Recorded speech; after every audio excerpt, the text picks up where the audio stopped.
Hey, what's up, guys? Welcome back to Ambitious Casual. My name's Rob, and we're here doing a video game review. This is the first time I've done that on this channel. If you go to my TikToks, you go to my YouTube Shorts, I've done like 2 reviews, one for Little Nightmares 2 and one for The Medium. They're like a minute long. Check them out. For Returnal, I kind of want to sit down and have a conversation with the audience, with you guys. And so if you expect something that's a bit more clean cut, proper, you can go find those at your IGNs and your game spots. But when you're sitting down right here with me, boys, you better pour yourself a cup of coffee because we're gonna be sitting down and talking for a bit. Because today this is the first time we're doing an actual video game review on this channel. So welcome, sit down, kick your feet up, lay by the fire, and don't make sure you don't get that hair crisped up. All right, and let's jump right into Returnal, developed by Housemarque, also known for Resogun, Nex Machina, published by Sony PlayStation as a second party exclusive for the platform PS5. This game is on a whole nother level in regards to other games that I've played. I found myself in so many moments either being completely frustrated knowing that I messed up, or with my jaw just dropped to the floor because I'm in just complete awe with what they are showing me and what I'm doing in the moments. Before we get into the review, I'm just gonna let you know there's gonna be spoilers, all right? I know you just laid down by the fire. You can get back up and you can leave, all right? Just get the heck out of here. And then when you're done playing the game, jump back in. And if you don't care, well then, hey, welcome. Sit back down. We're going jumping into the review. 3, 2, 1, boom.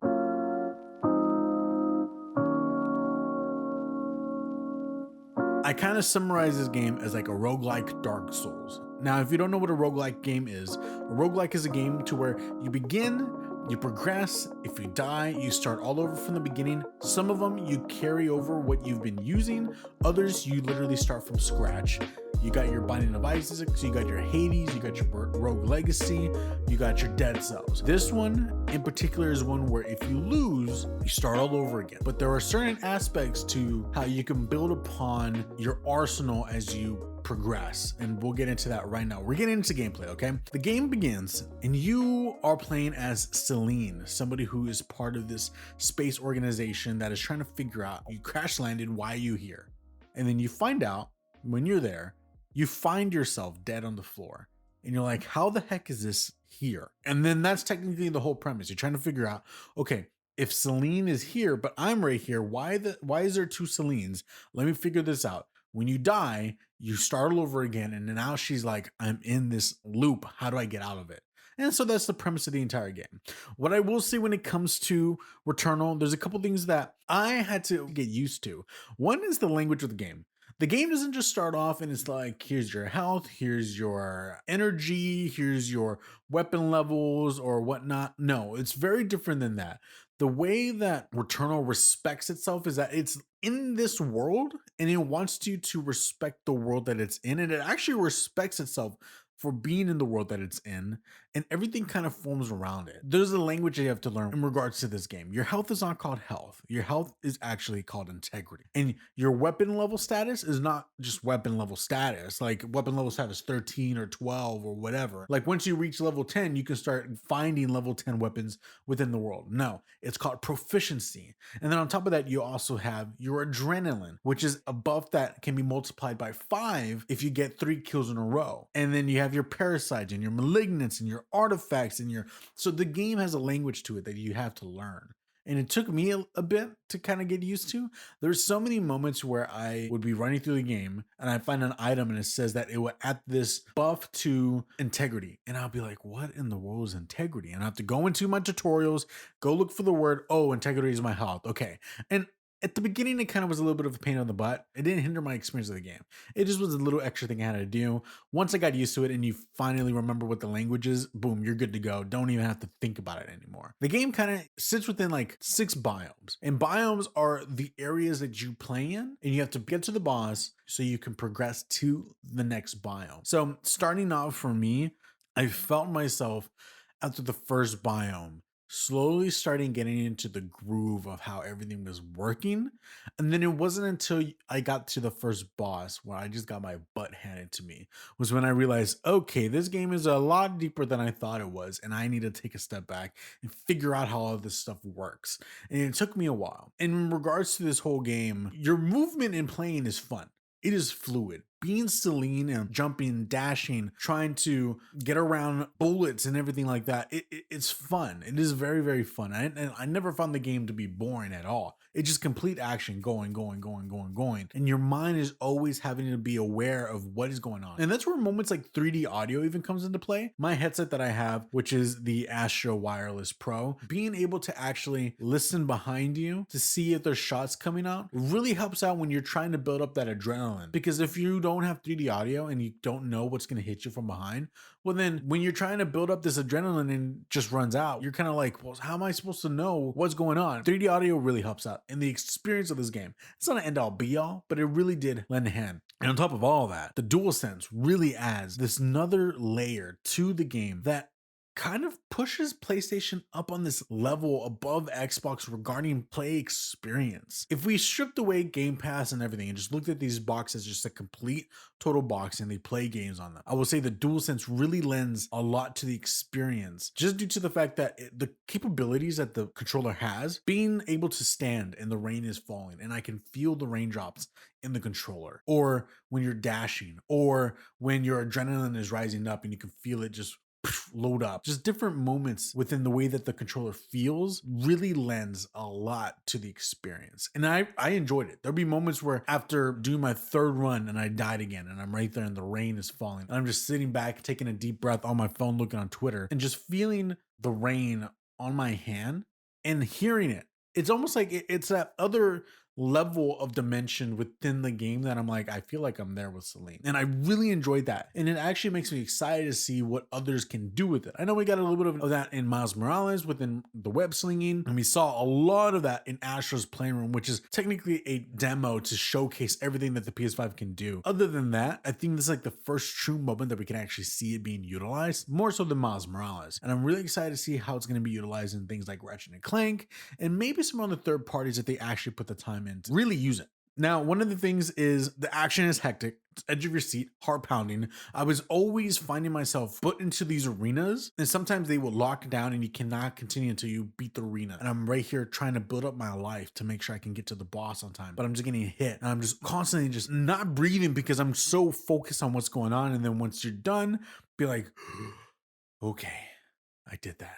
And there's something very satisfying about that. You know, when you died, it wasn't that cool, but satisfaction in regards to when you beat an arena and when you beat a boss brought this feeling that I never really felt before. I played the Dark Souls games, I played Bloodborne, I played Sekiro, I even played a little bit of Neo, and I've never felt that way with any of these bosses before. But in Returnal, actually beating a boss was the most satisfying thing ever. That's due to the game actually really pushing you and being super hard, whether that is good or bad, which can be a discussion that's been having a lot within the industry regarding this game. But either or, due to the difficulty of this game, when you actually do well and you beat somebody, is when the satisfaction of having that victory is out of this world. Something that I do want to note is my game ran perfectly.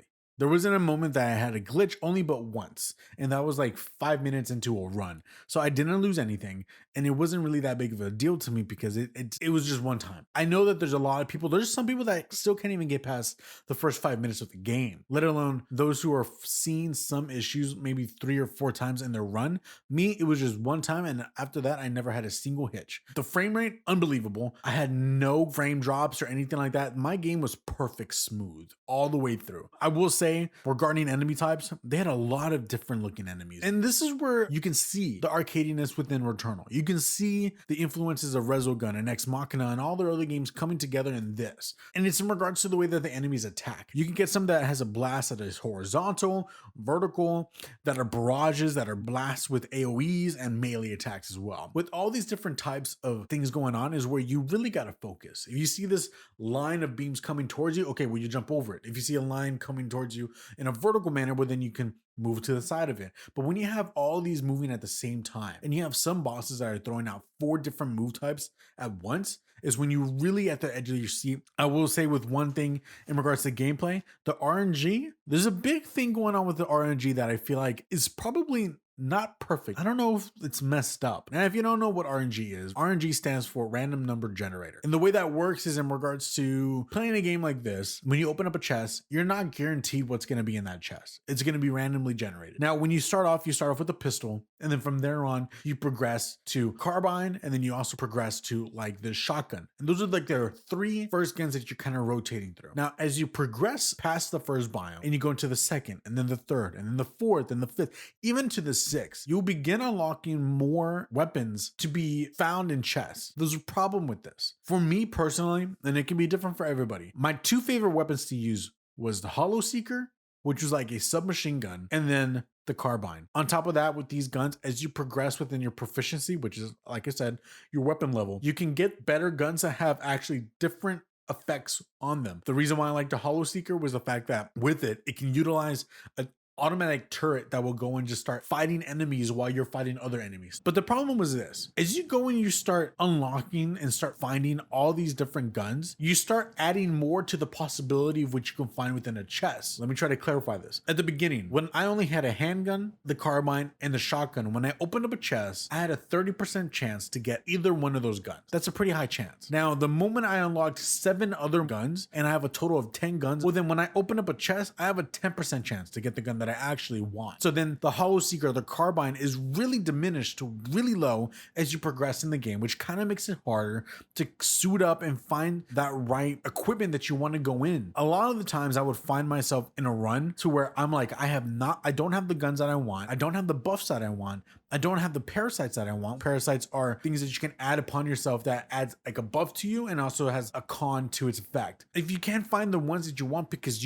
they're all randomly generated, well then unfortunately you're gonna have some bad runs, and that's not technically your fault. It's just the fact that the RNG in the game does not work in your favor in that regard. I don't know if there's a way that they can update this in the future. Overall, a lot of my bad runs were because of that. The randomness of the game kind of hinders it a bit in the experience as a whole. But other than that, the game was awesome. The gameplay is awesome. Fighting the boss is awesome. There's a boss in Biome 4 that you have to start listening to the music to get to where he's at. And the final moments is right before you get to him, you have to climb this tall tower. And while you're climbing up it, there is an organ being played. And as you rise up and you're getting closer and closer and closer to him, to the top, that organ just kept playing louder and louder and louder. And the moment of when you get to the top and you see the enemy right there just playing on this organ, I was like, this is surreal. I don't know why, but it was just, the music was overwhelming. The whole essence of climbing up to get to the top was overwhelming. And I was like, this is so dope. You jump in and then the fight started. Yeah, it was awesome. I love that level so much. I love that boss so much, especially Biome 3. Biome 3, an amazing boss fight. Lastly, I want to talk about story, guys. Story, like I said, is all about Celine and her trying to figure out the mystery as to her crash landing and why is she stuck in this loop. I will say by the time I got to the end of the game and when it was done, I beat it in 24 hours. By the time I got to the end, I kind of just had more questions. I really wasn't satisfied with the story at all. I think Celine reminded me a lot of Samus, which is in a good way. Samus is awesome. And having Celine in this suit with like this pretty big helmet reminded me of Samus Aran in the Metroid games. Her character was kind of just not really that interesting. When you have a character that talks in big words, I can't connect with you. I just don't understand where you're coming from. I don't get you. And by the time I got to the end, I kind of had more questions as to, okay, did that really happen? Is she stuck in this time loop? Is there more to this story than we know? And possibly there'll be a sequel. I think it's been already said by the developers that they have more content in the works for it, almost like in DLC, which would be dope. Sign me up, I'll be there. And hopefully they can flesh out a bit more of this story, but there's just so much mystery that goes around with this story that it didn't grab me. And I got to see the first ending. There's a second ending. I didn't get to it through the gameplay itself. I saw it online after I beat the game. And even with the second ending, which is technically what they call the true ending, it still didn't do anything for me. The story overall is not even why I was playing the game, to be quite honest. By the time I was in Biome 4, I kind of didn't really care too much about the story. The gameplay itself, though, was awesome. And if they made the game with no story, I probably would say this game would probably be a little better, just because of the fact that I'm not having to deal with these slow moments of going to the house, which is a big mystery. Why is the house right there? They don't answer that. At least I didn't get the answer. Go to these slow moments that are very PT Resident Evil 7 like, and then come out of it and then have to do that a couple more times to learn some more information. It just slowed down the pace of the game. And if they kind of ripped all that out, I feel like it would have been better. Overall, the game is awesome. The gameplay is addicting. It is fun. It is edge of your seat. And if the RNG is in your favor, you will have a good time. If it's not, you're going to find yourself being frustrated at sometimes. But I will say this, when you beat a biome, you do not have to beat the boss again. You're done with the biome, you can continue on to the next biome and then cut it up to the next point where you're at. Let's say you beat the boss in biome 1 and you want to go into biome 2, you die at biome 2. Well, you don't have to do biome 1 again. All you have to do is just get to the point where you can cut through.